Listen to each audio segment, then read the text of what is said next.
ಕಲ್ಯಾಣ ಕರ್ನಾಟಕ ಸಾರಿಗೆ ಬಸ್ಗಳು ಮುಖಾಮುಖಿ ಡಿಕ್ಕಿ.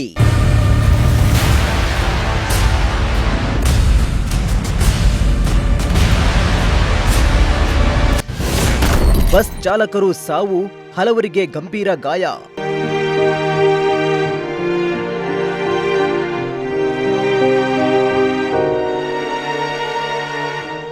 ಕಲ್ಯಾಣ ಕರ್ನಾಟಕ ರಸ್ತೆ ಸಾರಿಗೆ ಸಂಸ್ಥೆಗೆ ಸೇರಿದ 2 ಬಸ್ಗಳು ಮುಖಾಮುಖಿ ಡಿಕ್ಕಿಯಾಗಿದ್ದು, 2 ಚಾಲಕರು ಮೃತಪಟ್ಟಿದ್ದು, 10ಕ್ಕೂ ಹೆಚ್ಚು ಪ್ರಯಾಣಿಕರು ಗಂಭೀರವಾಗಿ ಗಾಯಗೊಂಡಿದ್ದಾರೆ.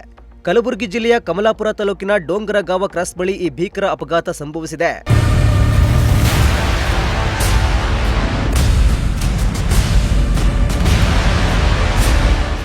ಕಲ್ಯಾಣ ಕರ್ನಾಟಕ ರಸ್ತೆ ಸಾರಿಗೆ ಸಂಸ್ಥೆಯ ಬೀದರ್ನ 1ನೇ ಡಿಪೋ ಹಾಗೂ 2ನೇ ಡಿಪೋಗೆ ಸೇರಿದ ಸಾರಿಗೆ ಬಸ್ಗಳ ನಡುವೆ ಮುಖಾಮುಖಿ ಡಿಕ್ಕಿಯಾಗಿದೆ.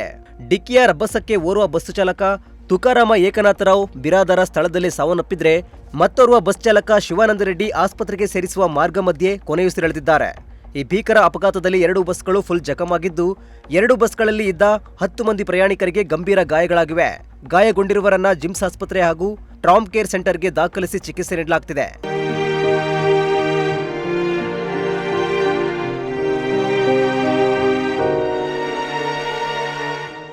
ಇನ್ನು ಘಟನಾ ಸ್ಥಳಕ್ಕೆ ಈಶಾನ್ಯ ವಲಯ DIG Shantanu Sinha, Kalaburagi SP Adduru Srinivasulu, ASP Mahesh Meghannanavar ಸ್ಥಳಕ್ಕೆ ಭೇಟಿ ನೀಡಿ ಪರಿಶೀಲನೆ ನಡೆಸಿದ್ರು. ಲಾರಿಯಲ್ಲಿದ್ದವರು ಅದೃಷ್ಟವಶಾತ್ ಪ್ರಾಣಾಪಾಯದಿಂದ ಪಾರಾಗಿದ್ದಾರೆ. ಸದ್ಯ ಸಂಬಂಧ ಕಮಲಾಪುರ ಪೊಲೀಸ್ ಠಾಣಾ ವ್ಯಾಪ್ತಿಯಲ್ಲಿ ಪ್ರಕರಣ ದಾಖಲಾಗಿದ್ದು, ತನಿಖೆ ಮುಂದುವರೆದಿದೆ.